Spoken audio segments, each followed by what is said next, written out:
इस महीने की 15 तारीख से 22 तारीख तक आने वाली नवरात्रि को लोग गुप्त नवरात्रि कहेंगे, लेकिन मैं इसे गुप्त नवरात्रि नहीं, मोक्ष नवरात्रि कहूँगी। इसका कारण क्योंकि इसमें ऐसे योग बन रहे हैं जो 37 ईयर्स पहले बने थे, और वापस हम देखते हैं कि बहुत अच्छे से हम इस नवरात्रि में यदि साधना करें, आराधना करें, तो हम बहुत कुछ प्राप्त कर सकते हैं। मोक्ष किसे कहते हैं? यदि आप अपने रिस्पॉन्सिबिलिटीज़ को अच्छे से पूरा कर सकें, आप अपने पितरों को याद कर सकें और उनका ऋण चुका सकें, तो वो भी एक मोक्ष है।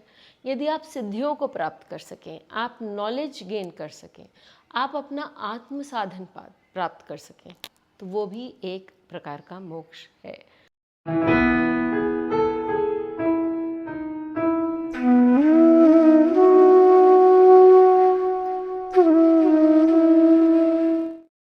ये मौका हमें मिला है 37 ईयर्स बाद, और पता नहीं आगे कब मिलेगा। तो इस समय astrologically it's a very nice, it's a very beautiful period कि हम अपने सिद्धियों को, या जो हमारे सामने गोल्स हैं, जो हम प्राप्त करना चाहते हैं, उसके लिए हम आराधना करें और प्राप्त करें। तो चलिए, आज का वीडियो है डेडिकेटेड टू गुप्त नवरात्रि, जो 15 जुलाई 2026 से लेकर 22 जुलाई 2026 तक रहेगी। आप चैत्र नवरात्रि के लिए बोलिए या फिर आप शारदीय नवरात्रियों के लिए बोलिए। ऐसा माना जाता है कि उस समय हम बाह्य शक्तियों पर विजय प्राप्त करते हैं। हमें मालूम है कि राम जी ने रावण पर विजय प्राप्त करी थी, या माता ने शुंभ निशुंभ और उनकी सारी सेना आदि को मार था। तो ये सारी चीज़ें, ये बाह्य रूप में जब हम चीज़ों पर, लोगों पर विजय प्राप्त करते हैं। लेकिन जो गुप्त नवरात्रियाँ होती हैं, उस समय वी गो इनवर्ड, हम अंदर जाकर अपनी जो उस यात्रा को पूरी करते हैं, या उन चीज़ों पर विजय प्राप्त करते हैं, अपने ऊपर ही विजय प्राप्त करते हैं जो हमें उस मोक्ष तक या उस ज्ञान तक पहुँचने में बाधा पहुँचा रही होती हैं। तो ये नवरात्रि जो है वो बहुत इम्पॉर्टेंट है। अब हमें मालूम है कि केतु एक वह ग्रह है जो हमें अध्यात्म कराता है, केतु वह ग्रह है जो हमें सिद्धियां प्राप्त कराता है, और मघा नक्षत्र वो नक्षत्र है जो हमें वो पिनाकल पे लेके जाता है, वो उच्च स्थान पर लेके जाता है, जो जहाँ हम जाना चाहते हैं। यदि आपने सिद्धियां प्राप्त कर ली, आपने ज्ञान प्राप्त कर लिया, तो आपको क्या या कौन सा फोर्स रोक सकता है अपने सबसे उच्च वाले पोजीशन पे जाने के लिए?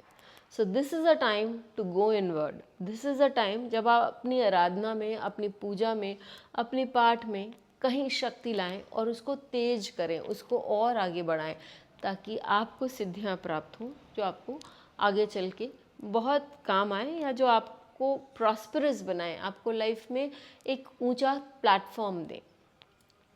लेकिन और भी क्या इन्फ्लुएंसेस हैं जो हमें इन सिद्धियों को प्राप्त करने में हेल्प कर रहे हैं? तो सबसे पहले गुरु तो उच्च के हैं ही, पुष्य नक्षत्र में हैं ही, वो हमें सीखने में और पार प्राप्त करने में हेल्प कर रहे हैं। लेकिन एक और प्लैनेट है जो गुरु की मदद से और खुद भी ऐसे सुंदर नक्षत्र में है कि हमें उससे सीखने की प्रेरणा मिलती है। शनि धीरे धीरे काम करते हैं, लेकिन जो भी करते हैं बहुत अच्छा करते हैं। और शनि जो है उत्तर भाद्र नक्षत्र में है। तो इसका क्या कॉन्सिक्वेंस हुआ, इसका क्या मतलब हुआ कि शनि जो है वो उत्तर भाद्र नक्षत्र में सीखने और सिखाने के मोड में है। वो आपको कोई भी चीज़ यदि आपको लर्न करनी है तो आप आराम से कर सकते हैं और बहुत गहराई से कर सकते हैं, क्योंकि शनि हर काम गहराई से और अच्छे से, धीरे से करवाते हैं। और पुष्य नक्षत्र के गुरु तो already capable and working to give you those pass, along with Ketu जो आपके मघा नक्षत्र में बैठे हैं। अब ये जो ट्रांजिट है, क्या ये हर के लिए अच्छा होता है? आई बिलीव कि माता किसी के साथ भेदभाव नहीं करती, वो आपको सभी को बहुत अच्छे रिजल्ट्स देंगी।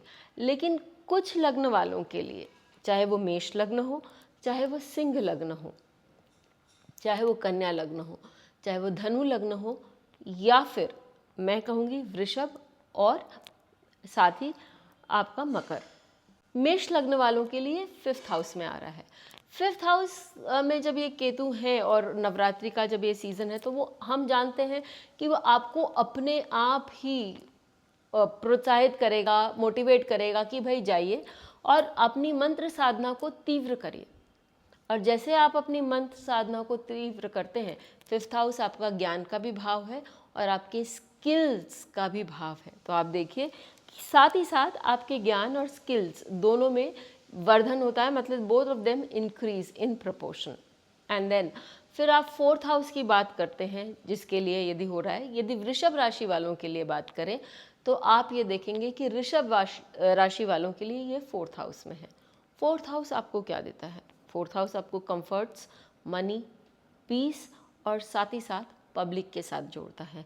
यदि आप में वो ज्ञान है, यदि आप में वो कैपेबिलिटी है, तो आप बहुत अच्छे से लोगों के साथ जुड़ सकते हैं। चलिए मैं बात करती हूँ द्वादश भाव वाले लोगों के लिए। द्वादश भाव वाले लोगों के लिए आप ये देख रहे हैं कि ये जो स्थिति बन रही है केतु की मघा नक्षत्र में, आपके गुप्त नवरात्रों में, तो आप ये देखिए कि ये कब बन रही है। ये हो रहा है आपके 12th हाउस में।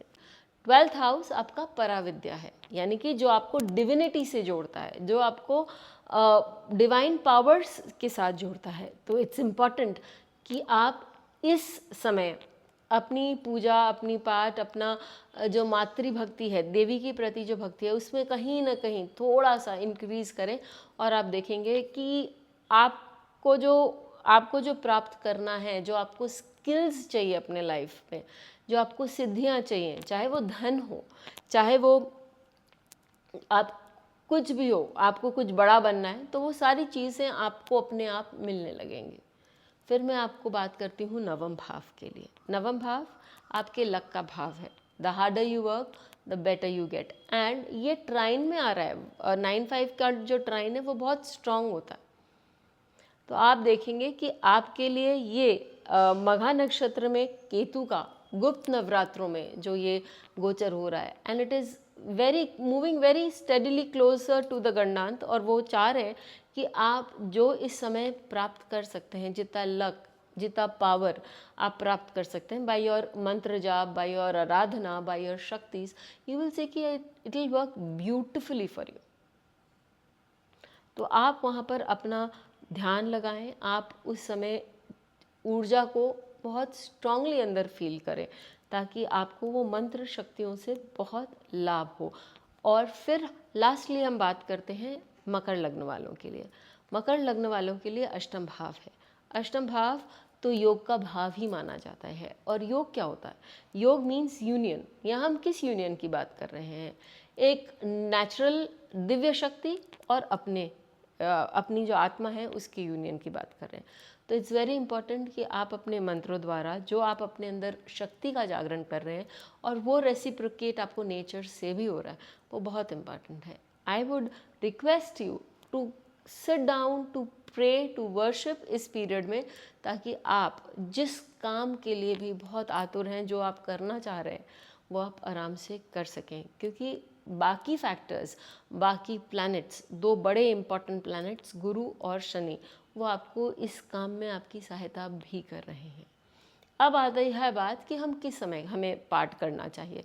देखिए, जब भी हम इन शक्तियों के लिए पाठ कर रहे हैं, इन सिद्धियों के लिए पाठ कर रहे हैं, तो हमें ऐसे समय पाठ करना चाहिए जहाँ बहुत सारा शोरगुल नहीं हो, कोई आपको फ़ोन नहीं कर रहा हो, कहीं आपकी कोई मीटिंग नहीं सेट हो रही हो।